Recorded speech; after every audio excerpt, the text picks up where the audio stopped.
Chapter 17. Bartholomew rounded the corner of the gloomy lane, fingering the baton in his belt as he thought about what he had to do.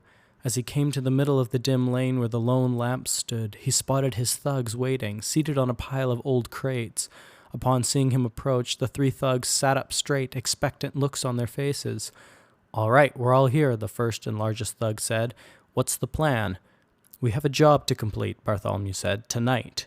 Another of the thugs stood and cracked his knuckles. "Oh, are we finally going to get Vince back for what he did to us?" he asked excitedly. "What we going to do to him?" the final thug asked. "Are we going to waste him and bust his nose like he done to you?" "You have two tasks," Bartholomew began.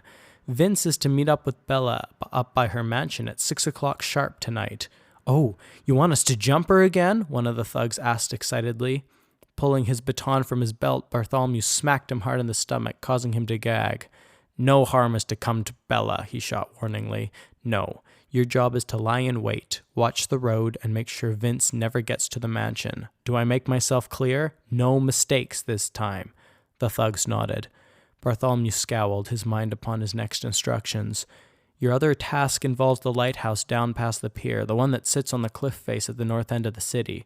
There's a ship that's due to draw into port at midnight. We are to disable the lighthouse so that the ship crashes and sinks. To do this, you must climb the lighthouse and shatter the lens on the observation platform. As for the lighthouse operator, kill him, weight his body, and throw it into the sea." Drawing back the folds of his cloak, Bartholomew revealed a sword, handing it to the largest of the three thugs. All three thugs looked at each other uneasily. "Is there a problem?" Bartholomew spat. "Hey, you know we got your back," the first thug began. "Yes," the second thug chimed in. "And you know we're willing to do a lot of your dirty work." The third thug eyed Bartholomew's baton. "Beating up people is one thing, but killing them and sinking a ship," the second added. "Killing a whole lot of other people now, that's something else," the first thug finished. There was an awkward pause. Then the second thug spoke again. "Why are you asking us to do this, man? Couldn't we just—" Bartholomew could not contain himself. "I'm not asking," he yelled, with such force that all three thugs flinched. "I'm not asking. He is. Just get it done." Bartholomew glimpsed a look of terror across the thugs' faces before he spun on his heels and stalked away down the gloomy passage. Sam straightened the last of the bottles of soap on the counter and sighed. Vince had been right. The afternoon had been nearly as uneventful as the morning, with only a couple of regular customers stopping by. Vince had left around 3:30 that afternoon, and since then, Sam had simply been pacing. After an hour or so of nothing, he was beginning to consider taking Vince's advice and closing up shop early. The evening was indeed pleasant. Looking out the window, he could see that the trees lining the distant cliff faces glowed with vibrant hues of gold and red in the late afternoon sun. "Be the man," he whispered to himself. "Miss Cassidy, would you care to accompany me on a stroll?" he practiced to himself, bowing low and sweeping his hat from his head. "No, that's not quite right," he muttered. Grabbing a broom from the corner, Sam began sweeping the already spotless floor for a third time. When he reached the middle of the shop, he stopped. Grabbing a garbage can from the other corner, he propped the broom up against it, situating a toupee on the end of the handle. "Good evening, Miss Cassidy. Weather is nice when we're having it. Your hair looks so much like hair tonight. I don't mean that your hair does not usually look like hair, that it does not usually look nice, and that tonight is an exception. I only meant, oh, rats. Oh, no. Just the thought of Miss Cassidy makes my legs weak. Be the man. But how? If only I was different, then I could be."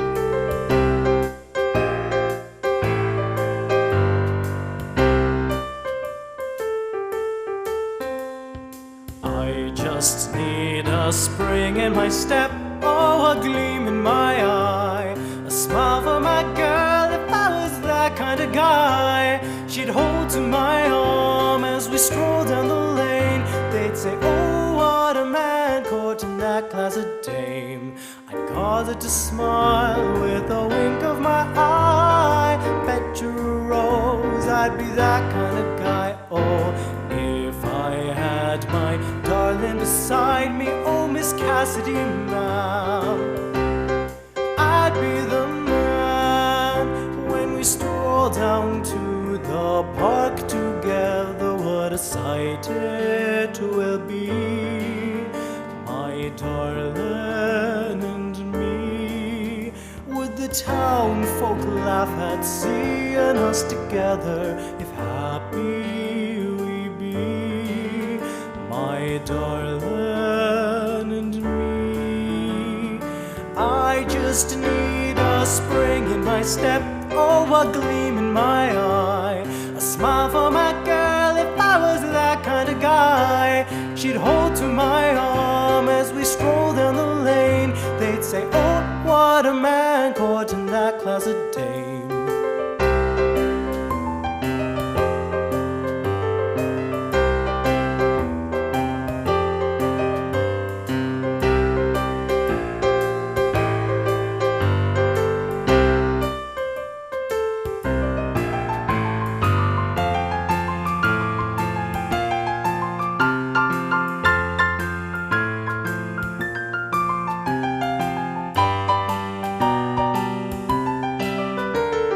Okay, I can do this. I can be the man.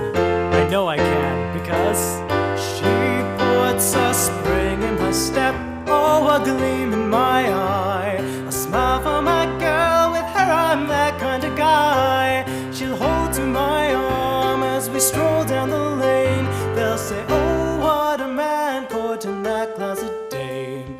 I'll cause it to smile with a wink of my eye. Bet you a rose I'll be her kind of guy. Oh, when I have my darling beside me, oh, Miss Cassidy, ma'am, I am the man, I am the man, I am the man.